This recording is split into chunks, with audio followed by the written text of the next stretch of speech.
योगिनी एकादशी व्रत कथा। हिंदू धर्म ग्रंथों में हर एकादशी का अपना अलग महत्व बताया गया है।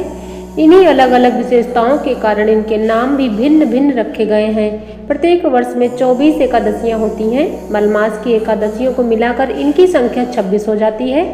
इन्हीं एकादशियों में से एक एकादशी आषाढ़ मास के कृष्ण पक्ष की एकादशी, जिसे योगिनी एकादशी कहते हैं।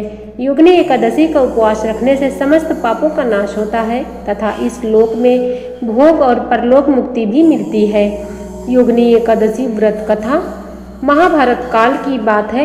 एक बार धर्मराज युधिष्ठिर ने भगवान श्री कृष्ण जी से कहा, हे त्रिलोकीनाथ, मैंने ज्येष्ठ माह के शुक्ल पक्ष की निर्जला एकादशी की कथा सुनी। अब आप कृपा करके आषाढ़ मास के कृष्ण पक्ष की एकादशी की कथा सुनाइए। इस एकादशी का नाम तथा महात्म्य क्या है, सो अब मुझे विस्तार पूर्वक बताएं। श्री कृष्ण ने कहा, हे पांडुपुत्र, आषाढ़ माह के कृष्ण पक्ष की एकादशी का नाम योगिनी एकादशी है। इसके व्रत से सभी पाप नष्ट हो जाते हैं। यह व्रत इस लोक में भोग तथा परलोक में मुक्ति देने वाला है। हे धर्मराज, यह एकादशी तीनों लोकों में प्रसिद्ध है। इसके व्रत से सभी पाप नष्ट हो जाते हैं। तुम्हें मैं पुराण में कही हुई कथा सुनाता हूँ, ध्यान पूर्वक से सुनिए। कुबेर नाम का एक राजा अलकापुरी नाम की नगरी में राज्य करता था। वह शिव भक्त था। उनका हेममाली नाम का एक यक्ष सेवक था जो पूजा के लिए फूल लाया करता था। हेममाली की विशालाक्षी नाम की एक अति सुंदर स्त्री थी। एक दिन वह मानसरोवर से पुष्प लेकर आया, किंतु कामासक्त होने के कारण पुष्पों को रखकर अपनी स्त्री के साथ रमण करने लगा। इस भोग विलास में दोपहर हो गई। हेममाली की राह देखते देखते जब राजा कुबेर को दोपहर हो गई तो उसने क्रोधपूर्वक अपने सेवकों को आज्ञा दी कि तुम लोग जाकर पता लगाओ कि हेममाली अभी तक पुष्प लेकर क्यों नहीं आया।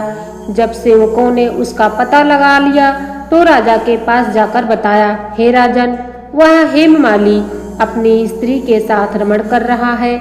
इस बात को सुनकर राजा कुबेर ने हेममाली को बुलाने की आज्ञा दी।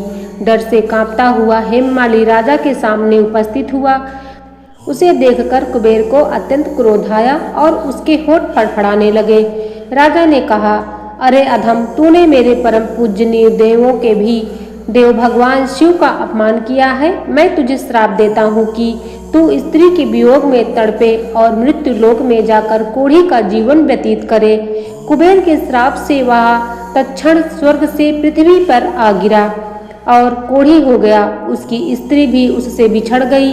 मृत्यु लोक में आकर उसने अनेक भयंकर कष्ट भोगे, किंतु शिव की कृपा से उसकी बुद्धि मलिन न हुई और उसे पूर्व जन्म की भी सुध रही। अनेक कष्टों को भोगता हुआ तथा अपने पूर्व जन्म के कर्मों को याद करता हुआ वह हिमालय पर्वत की तरफ चल पड़ा। चलते चलते वह मार्कंडेय ऋषि के आश्रम में जा पहुंचा। वह ऋषि अत्यंत वृद्ध तपस्वी थे। वह दूसरे ब्रह्मा के समान प्रतीत हो रहे थे और उनका वह आश्रम ब्रह्मा की सभा के समान शोभा दे रहा था। ऋषि को यह देखकर हेममाली वहां गया और उन्हें प्रणाम करके उनके चरणों में गिर पड़ा। हेममाली को देखकर मार्कंडेय ऋषि ने कहा, तूने कौन से निकृष्ट कर्म किए हैं जिससे तू कोढ़ी हुआ और भयंकर कष्ट भोग रहा है। महर्षि की बात सुनकर हेममाली बोला, हे मुनिश्रेष्ठ, मैं राजा कुबेर का अनुचर था। मेरा नाम हेममाली है। मैं प्रतिदिन मानसरोवर से फूल लाकर शिव पूजा के समय कुबेर को दिया करता था। एक दिन पत्नी सहवास के सुख में फंस जाने के कारण मुझे समय का ज्ञान ही नहीं रहा और दोपहर तक पुष्प ना पहुंचा सका। तब उन्होंने मुझे शाप दे दिया कि तू अपनी स्त्री का वियोग और मृत्यु लोक में जाकर कोढ़ी बनकर दुख भोगे।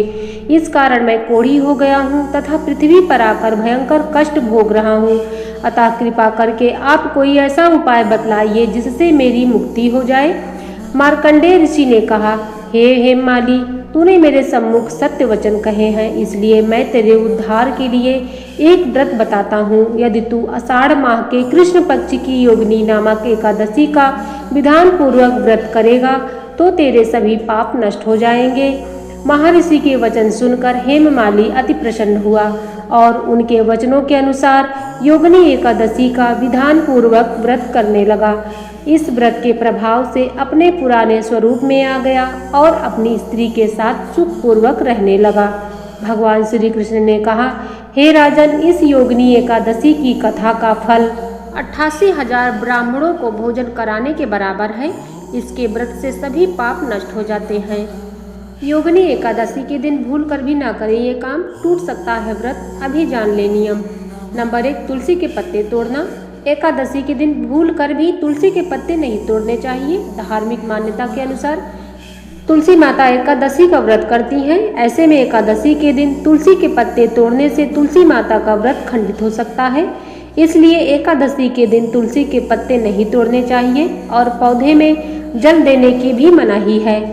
नमक का प्रयोग। एकादशी व्रत के दौरान नमक का पूरी तरह से त्याग कर देना चाहिए। व्रत के समय सेंधा नमक का ही सेवन करना चाहिए।